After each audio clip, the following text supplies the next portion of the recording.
Hi, I'm Loretta, and I'm really glad that you showed up today. Welcome to my sewing room. Hi fellow quilters, here we are now with block number 12, and I apologize once again for being late. Had a lot of stuff going on, holidays, and just a lot. I started a new job as well, so that took that's going to be taking a bit of my time. So here we are with block 12. I've got the pieces laid out in the order that they belong, and we're going to start piecing this, and we're going to go clockwise, starting up here in the upper left hand quadrant and moving our way around the block. So I will get started on this, and I'll meet you over at the sewing machine. Okay, here we are at the sewing machine ready to get started, and I am going to chain piece this block to make it go just a little bit quicker. So we have these corner units that have the two biggest triangles, and the two that go at the top of the block are identical, and then the two that go on the bottom of the block are also identical to each other. So I will go ahead and piece all four of those at the same time. And so this is just for one block.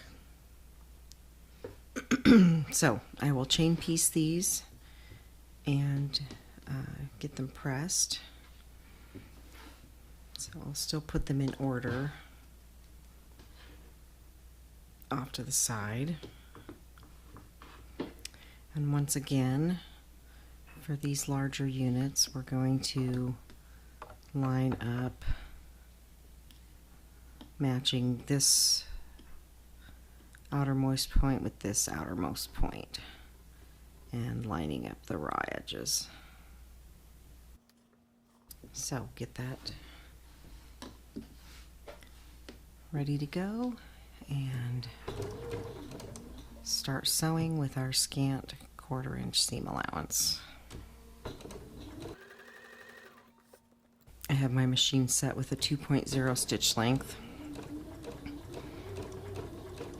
and I have my 37D foot on, and I'm sewing with my Bernina 790, which just got back from the shop. That was another reason I couldn't do the video earlier. I did something that I knew better than to do. I over tightened the needle screw that holds the needle in, and the tip of the needle screw broke off. I had to take it to the shop, and they had to replace the needle bar, and that took, let's see, it was in the shop for close to 3 weeks because they were very much behind. So that is a mistake I will try very hard not to make again, because that was not a cheap repair. So my machine now is quite happy. It has a brand new needle bar. It's been cleaned and oiled and retimed and running perfectly.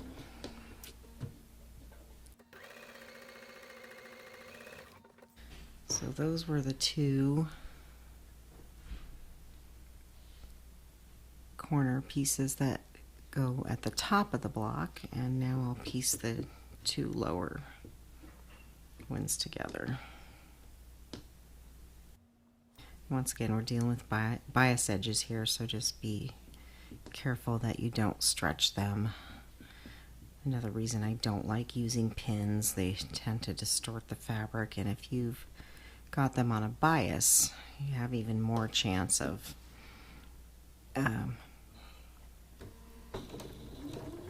making that edge get stretched out, and that would make it be uneven in the block. Lifting my presser foot occasionally to relax the fabrics.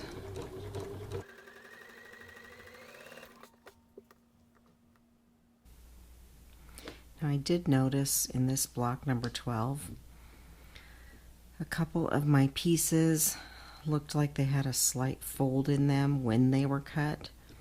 So they're probably, I've got a couple of pieces that are going to end up being a tiny bit bigger than they should be because that little pleat or fold was in place when the pieces were laser cut. But it was very negligible, and I don't think it's going to make a difference in the finished block.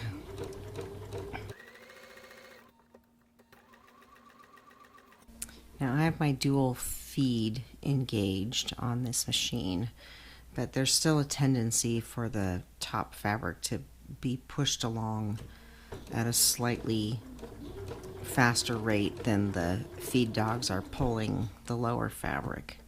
And that's one of the reasons to let that presser foot lift and let those pieces relax against each other. And you'll also see that I am occasionally coaxing that upper fabric along with my stiletto, which will help that feed more evenly. So now I've got these 4 pieces put together. I will go press them and we'll come back and start piecing the other units together. And now we have here the next set I'm going to start piecing together. And we have 2 of these that are identical. And we have one like this and one like this. So I will piece those 4 units, chain piecing, and I will start with putting the right hand triangle on each of them. And then I'll press them all, and then I'll put the left hand triangle on all of them. So get started here. And on this one, we're going to line up the raw edges, and at the bottom, at the point of this small triangle, you're going to make sure that this point matches up with the edge of the piece below it, and we're not going to really worry about what's going on at the top. And just as always, stitching with a scant 1/4 inch seam allowance.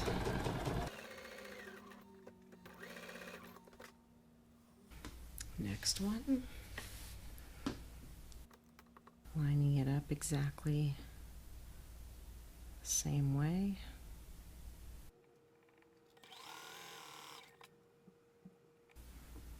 And now the third one.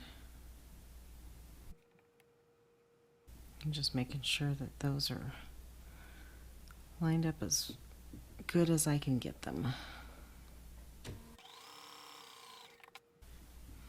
And one more for the right hand triangle.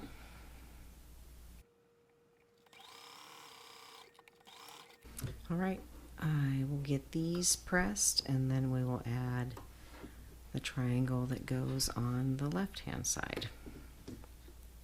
Okay, here are those 4 units, and 3 of them do get 2 of these flowered ones, and just this one gets a plaid one. So I've just got them in order here.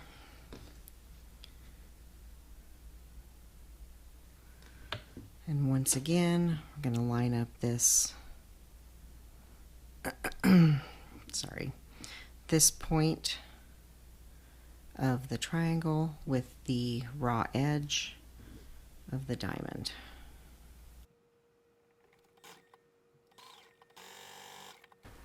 All right, on to number 2.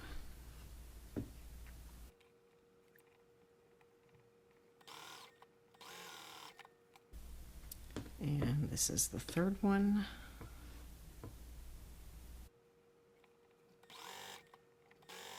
The last one of these.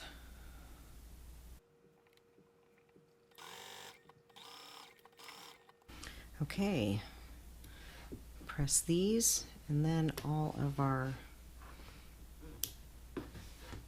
subunits will be done. All right, we'll be right back. Okay, here we are. I've gotten all of these pieced and pressed open. Now I have my block laid out off to the left of my machine here.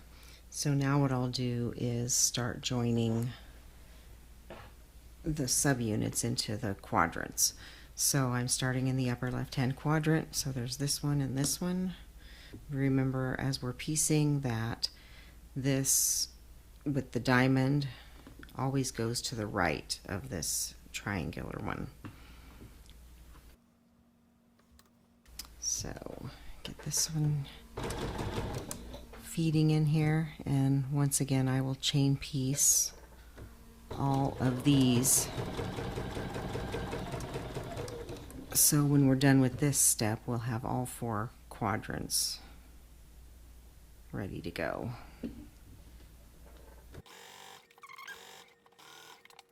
And this is the upper right hand quadrant.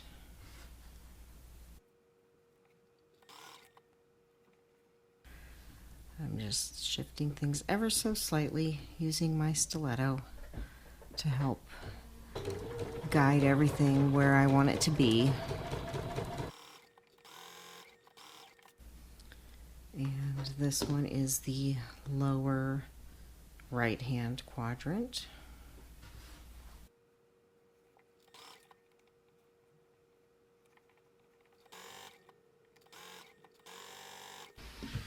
And here's our last quadrant.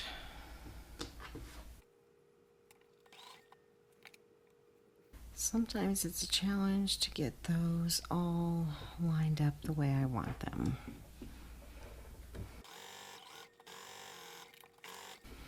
All right, now all 4 quadrants are pieced together. I'll get those seams pressed open, and then we'll piece the 2 halves together.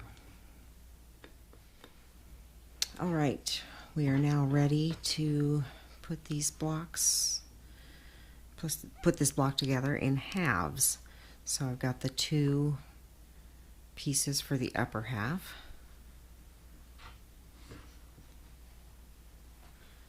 And we'll get those together. Line up this 90-degree corner here.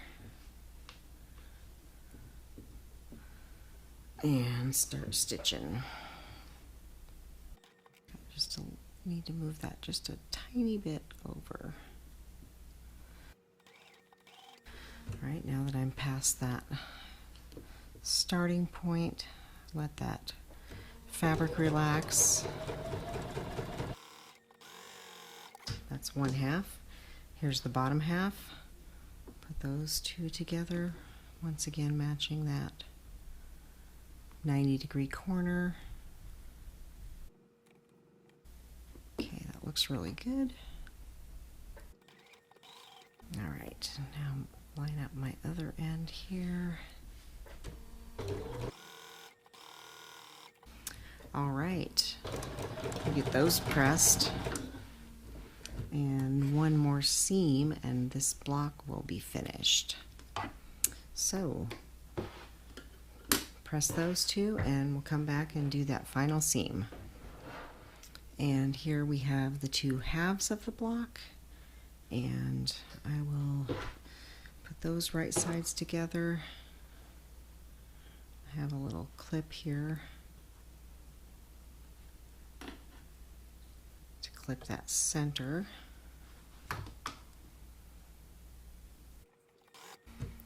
All right, I'll get this started. And now that I've got that first end secured, now I can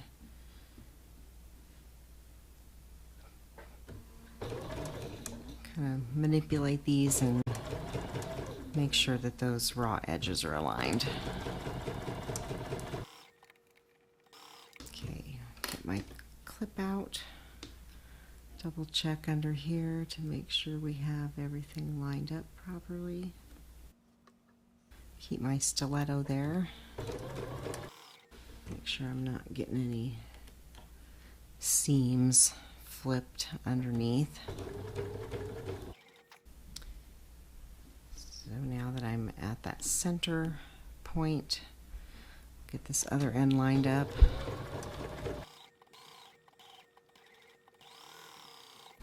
Okay, I will get that last seam pressed, and then we'll go over to the cutting table and take a look at the finished block. And here we are with our finished block number 12. There will be 4 of these in total. Your block should measure 9.5 inches at this point when finished, and very shortly I'll be working on the next block, which is block number 13. So thank you very much. Please like, share, and subscribe, and I hope you enjoyed this video, and I'll see you next time. Bye.